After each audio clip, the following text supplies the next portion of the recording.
Финансовото работење е еден обединувачки модул на сите други модули, како и можност и место за тековни книжења на сите видови документи. Накусо, составено е од опцијата налози, каде што го гледаме прегледот на сите финансови налози, со можност за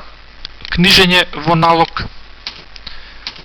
со опции за избор на конто, број на документ, датум и валута на книжење, датум на документ, должи побарува денарско, девизно, со задавање на курс и избор од курсна листа, како и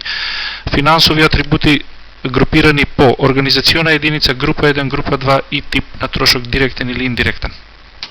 При секое девизно книжење, Helix автоматски претвара во денарски износ, со што добиваме подоцна и автоматски паралелни и денарски и девизни книжења, како спецификации, аналитички финансови картици, извод на отворени ставки, бруто биланси и заклучни листови. Исто така, автоматско составување на контативна пријава со задавање и меморирање на еднаш зададените конта, како и печатење на контативната пријава во прифатлив формат за надлежните институции. Тука се разбира и аналитичките и финансовите картици за било кој вид на конто, само за конто или конто и комитент, со сите потребни податоци од датум и број на налог, број на документ или калкулација, страни должи побарува, салдо должи побарува и други помошни информации како забелешка, комитент за книжење, реден број, датум, валута, организациона единица, датум на документ и така натаму. Сите овие документи можат да се отпечатат во прифатлив облик на А4 формат,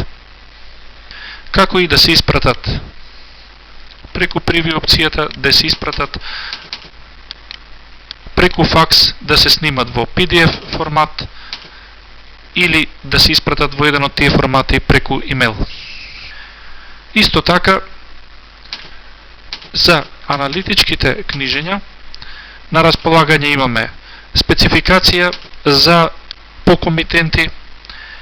девизна спецификација, извод на отворени ставки, како и девизен извод на отворени ставки, нивно печатење, моќен филтер за пребарување според критериум на датум на издавање на фактура, критериум на платени или ненаплатени документи, според валута, доспеани, недоспеани или доспеани во одреден период, а исто така и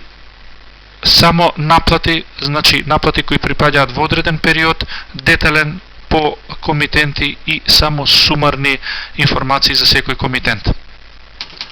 Заклучниот лист е исто така една моќна опција според зададени критериуми за период, префикс, суфикс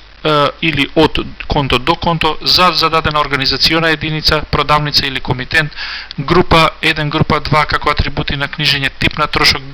директен или индиректен и денарски или девизен преглед. Во овој преглед сместени се и структурните печатења, заклучниот лист, бруто биланс само на класа 4 и 7, како и тековниот преглед според аналитики, класи, групи, синтетики со 4 и со 5 места и вкупни суми од целосниот заклучен лист, односно бруто биланс. Се разбира, ќе споменеме и опцијата за комплетно автоматско составување на завршна пресметка со сите биланси, од биланс на успех, даночен биланс, биланс на состојба, дополнителни податоци или државна евиденција, како и составување на правила за завршна пресметка која му возможува на корисникот комплетно однесување на целиот систем од финансовото работење според оние конта и книжења како што се применети од негова страна во програмот.